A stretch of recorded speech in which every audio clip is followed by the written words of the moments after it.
Alright, magandang araw po sa inyong lahat mga kababayan, Batang Maynila to it's. Ilang araw na po nakakalipas, isa pong vlogger. Ito pong si Tony Fowler. Sa mga hindi po nakakilala kay Tony Fowler, isa po itong sabi nila influencer. At ito ay kasama dyan sa sa Batang Quiapo. Hindi ko alam kung hanggang ngayon doon pa rin siya. Pero ito matagal na natin pinag-usapan to nung nagkaroon ito ng issue tungkol sa kanyang music video, tayo po ay nanawagan sa Batang Quiapo na dapat matanggal itong si Tony Fowler doon kasi hindi maganda yung imahe na pinoportray sa social media. Pagkatapos mapapanood niya sa Batang Quiapo, hindi natin alam kung bakit nanatili pa rin siya dyan. Baka malakas. So ito mga kababayan, ito pong vlogger na ito ay sinampahan ng kasong kriminal ng kapisanan ng mga social media broadcasters ng Pilipinas Incorporated. Ito pong kay SMBPI. Ito rin po yung yung nagsampa ng kaso, criminal case dito kay Bisiral o dito po kay AKA Bayis Ganda at dito kay Ayon Perez tungkol po dun sa sa kabastos ang ginawa nila dun sa kanilang noontime show na It's Showtime. Yun po yung nagkaroon ng ng pagdila-dila na may papikit-pikit nung kinain nila yung icing nung cake. So sila rin po yun, yung grupo na yan. At pagkatapos nilang sampahan ng kaso nga itong dalawa, yung magjowa, ito naman, kinasuhan nila ng kriminal. Ito pong si Tony Fowler, dyan po sa Pasay City Prosecutor's Office. Ito, pakinggan natin yung balita para malaman natin yung detalye kung anong kaso yung isinampa laban dito sa malaswang vlogger na ito. Kay Mau de la Cruz, Mau! Sinampahan ng asusan ng kapisanan ng social media broadcasters ng Pilipinas Incorporated o KSMBPI ng kasong kriminal ng vlogger at sexy server influencer si Tony Fowler sa Pasay City Prosecutor's Office. Sinampahan ni Dr. Leo Olarte, tagapangulo ng KSMBPI ng kasong paglabag sa Article 201 ng Revised Penal Code in relation sa Cybercrime Prevention Act of 2012 itong si Fowler. Sinabi ni Atty. Mark Tolentino, abogado ng KSMBPI, ang kaso ay nagugat matapos mag-post ng 3 music video si Fowler sa kanyang YouTube account na kumakanta ng bastos, nagpapakita ng sex organ at may kasamang minor de edad na sumasayaw sa isa nitong video sa YouTube. Hindi nagustuhan ng samahan ng video ito kaya dahil karamihan sa mga nanonood kay Fowler o Tony Fowler ay minor de edad. Sinabi ni Atty. Tolentino, ang kapisanan ng social media broadcasters ng Pilipinas ay nagsisilbing watchdog ng cyberspace ng Pilipinas. Ipinaluwagan ni Atty. Tolentino ng freedom of press, freedom of expression ay hindi absolute. May mga limitasyon ito, lalo na kung maapektuhan ng moralidad, corrupt ang mindsetting ng taong bayan, lalo na ang mga kabataan. Sinabi pa ni Atty. Tolentino, kung mapatunayan sa hukuman, ang inareklamo ay maaaring makulong ng hanggang 20 taon bawat count o kaso. Ang inyong kapuso, Mau de la Cruz, sa Radyo DZWB, dapat totoo. Alright, so yan po mga kababayan yung balita tungkol dito sa pagkakasampa ng criminal case dito kay Tony Fowler. At kaugnay dito ay nagsalita po etong sinasabing sexy influencer mga kababayan. At ito, babasahin ko yung kanyang kanyang paliwanag at mukhang palaban to it's mga kaibigan. Mukhang palaban. Ito, bago natin basahin yung buong pahayag, ito muna gusto kong basahin natin itong nasa ating screen. Sabi niya, gusto kong sabihin sa inyo na matapang kong harapin ang mga kasong inihain ninyo laban sa akin, dahil kahit na ano pa ang itawag nyo sa akin, taas noo ko itong haharapin at sasabihin ako'y tahimik lang sa umpisa, pero marunong akong lumaban kahit di ninyo ako pilitin. Matapang at tao Ngayon po yung matapang na pahayag ni Tony Fowler.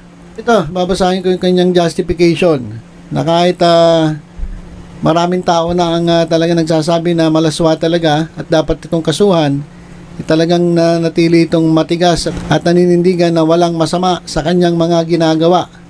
Parang isa lang. Ito, mga kababayan, kasi dun sa balita, di ba, ang sabi, nagpakita daw ng sex organ etong si Tony Fowler. O sabi naman niya, hindi po ako nagpakita ng sex organs, kundi sex toys. So sex toys lang naman daw. Sa music video, nagpakita siya ng sex toys. Hindi naman daw sex organ. Sex toys lang. Alam niyo kung napanood niyo yung video niya, ako mismo dinaanak. Tiningnan ko hindi ako nanonood ng ganun eh. Nanonood ng ganun. Nakita ko lang talaga kasi curious ako, ano ba talaga to? Ano ba tong pinag-uusapan na to na music video? Anong napanood ko, alam nyo? Grabe po mga kababayan. Talagang pinangangalandakan nila yung sex toys. Doon sa buong video, makikita mo talaga nga yan, nilalaylay nila, pinapakita nila. Tapos may mga bata, mga minor, nagiinuman, naglalaklakan ng alak, at tuwan-tuwa doon sa pinaggagawa nila. Yun po yung content ng music video. Sobrang laswa mga kababayan. Grabe yung music video na yun. At yun nga, di ba, inilaban nila, sabi nila dapat sitahin ng MTRCB. Hindi naman po hawak lang MTRCB etong YouTube. Kahit nga Facebook hindi. Basta online platforms, hindi nila hawak ng MTRCB. Sa television na kung pinalabas yun, malamang tanggal na to. Malamang napatawag na, pero hindi po online lang po sa online platform, social media lang ito pinalabas. Gayon pa man, etong social media broadcaster ng Pilipinas ay nagsampa pa rin ng criminal case. Kasi ayon sa kanila, sila yung tagamasid ngayon. Sila yung magbabantay dyan sa social media sa mga katulad, unang-una ni Bisiral, ni Ayon Perez, at maging etong mga influencer, yung mga vlogger, kaya mga vlogger mga vlogger na malalaswa, ingat-ingat kayo kasi meron ng magbabantay. Ito nga social media broadcaster ng Pilipinas Incorporated. At isa sa mga miyembro nito ng social media broadcaster ng Pilipinas Incorporated ay classmate ko ng high school, si RJ Havillana.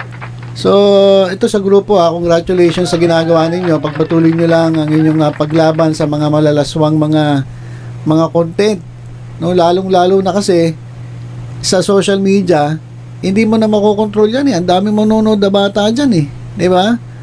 So ayon naman kay Tony Fowler, nako, inalmahan niya ang mga kasong isinampalaban sa kanya ng naturang grupo para daw sa KSMBPI. Nais kong punahin at sagutin ang kasinungalingan. Sinungaling daw itong KSMBPI. Kasinungalingan ninyo sa media. Una, hindi ako nagpakita ng sex organs, kung hindi sex toys. Hindi naman daw sex organ. Sex toys lang. So para sa kanya okay lang yun. Magpakalandakan ka. Grabe, sabi ko nga sa inyo panoorin. Huwag yun na panoorin. Basta kinikwento ko na sa inyo, grabe po talaga. Nanonood ako ng mga music video sa ibang bansa. Hindi po ganun katindi. Matindi po itong Tony Fowler na to. Sila yung mga sa ibang bansa. Siguro makakapanood ka nun sa porn. Pero dun sa mga hindi mo mapapanood yun Bilib nga ako rito kapal lang ng mukha At yung mga mga followers naman nito, tuwan-tuwa sa pinaggagawa na ito. Ito pa, meron pa siyang sinasabi. Ikalawa, gaya ng kalayanin niyong tawagin akong bastos, malaswa, at hindi magandang halimbawa tulad ng aking kanta, may kalayaan din akong ariin ang aking sarili. Kasama dito ang pag-aari ko sa aking katawan, sa aking pagkababae, at higit sa lahat, ang pag-aari ko sa nais kong gawin. Parang wag yun daw siya pakialaman. Sabihin, kantahin o sayawin dahil hindi nito binabawasan o inaapakan ng karapatan ng ibang tao. O hindi mo nga tinatapakan, hindi mo inaapakan yung karapatan ng ibang tao. Pero, ano nga itong mga to, tinuturuan mo na gawin yung mga bagay na ginagawa mo. Kasi isipin nila, okay lang yung ginagawa mo Kasi napapanood ka hindi naman yun yung question na na kesyo tatapakan mo yung karapatan ng tao. Malaya ka nga Pero hindi yun ibig sabihin, malaya ka na gumawa ng gano'n na makokorap yung isip ng mga kabataan. Kung korap na isip mo, kung ganyan nakabulok isip mo, yung pananaw mo sa buhay ganyan nakabulok, huwag mo nang ipakalandakan sa tao kasi masamang masamang impluwensya yun Baka gayahin ka pa ng mga to Di ba? Ikatlo, wala kayong puwang para sabihan at pagbawalan ako. Hindi nyo lugar ang pagbawalan ng mga babaeng gaya ko. Gaya ng pagbabawal ninyo sa aming kilos, pananamit, pati na rin sa pakikipag-usap. Ano to? May sariling gobyerno ata to Ano, hindi ka na susunod sa batas? wala daw karapatan yung iba para pakialaman siya. Matindi to, matindi. Okay, kaapat, kung nagawa natin magsampa ng kaso, sana ay nagawa din natin mag-research ng maigi dahil may BTS vlog ang MB ng MPL at doon namin pinakita at pinalitan ng juice ang tequila. At wala akong pinainom na alak sa kahit sino pa man sa aking mga nakasama. Panglima, walang minor na gumawa ng sexual na eksena. Kung tutusin, ano bang pinagkaiba nun sa mga teenage actors and actresses na gumagawa ng mga sexual na eksena sa TV tulad ng mga pangahalay sa mga drama? Ano ba pinagkaiba nito sa child actor na parte ng isang R18 na pelikula?